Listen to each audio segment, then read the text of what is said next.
As I mentioned, Senator John Cornyn has been in the United States Senate for almost a quarter of a century. He's a favorite of the Republican old guard. But the ride-or-die MAGA faithful are backing a challenge from State Attorney General Ken Paxton, who's a guy with a boatload of baggage. And with a third candidate in the race as well, there's a good chance of a runoff because none of them are likely to earn 50% of the vote, which is required to advance in Texas. So in the end, we could see a weakened Republican facing off against a really strong Democrat. And that Democrat might be the Congresswoman Jasmine Crockett, or it might be the state representative James Tallarico. But more important than that specific dynamic is this one. The midterms have begun. And since last November, we've seen Democrats consistently outperform their numbers from 2024 by 10 points or more. They've flipped local races in deep red states, including one in Texas just 4 weeks ago. Even Greg Abbott, the Republican governor who's seeking his fourth term, could be vulnerable as Texas voters grow frustrated at how Republicans are doing when they're in charge. And believe me, I get it. Texas has been the great white whale for Democrats for years. One more conversation about Texas being purple, I'm going to lose my hair. But for Republicans, Texas could be the canary in the coal mine this time around. Joining me now is the Texas State Representative, Gina Hinojosa. She's a Democratic candidate for governor of Texas, looking to unseat Governor Greg Abbott. Thank you for being with us tonight. Nice to see you again. Good to see you too, Ali. Let's talk about this, because this happens every time there's an election in Texas. They talk about how close the Democrats get, and they're going to be Democrats, and the Democrats are going to do this to the Republicans, and then the Republicans win. I look at the Beto O'Rourke candidacy. It was a strong candidacy. Ted Cruz was a super flawed candidate who ran a bad campaign, and yet Ted Cruz won. How do you explain that and overlay that with the enthusiasm we're seeing from Democrats in this race? Right. Well, this time it's not talk, actually. This time it's happening on the ground in real time. You mentioned Tarrant County, a Senate seat that swung 31 points for a Democrat.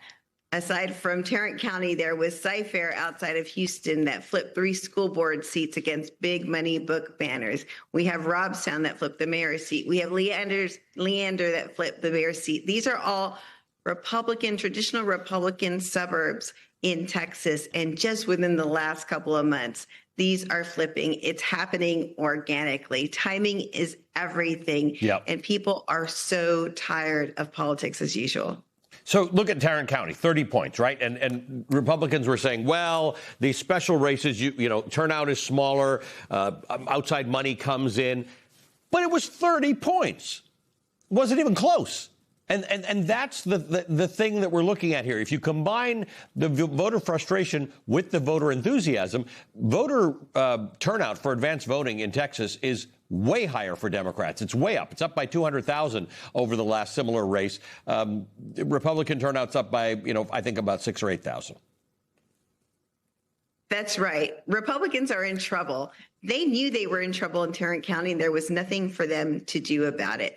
Our own polling against Greg Abbott, who, by the way, has been in office now 12 years, governor of Texas, shows we are in a statistical tie with Wow. Greg Abbott. So he is deeply unpopular. You showed Trump's numbers. Abbott's are worse. That's why Abbott called in Donald Trump to try to shore up his own vote, where he has 10 challengers on his primary side, a first ever. Let's talk about the Senate race. It's interesting because I think I know where Donald Trump's sentiments lie. I think he'd be inclined, because he's sort of spiritually akin to Ken Paxton. But Ken Paxton's got a lot of baggage, and I think Trump is tired of endorsing people who lose. This has been happening a lot lately, where the Trump-endorsed candidate does not win. Well, they don't have a winning candidate. That's his problem.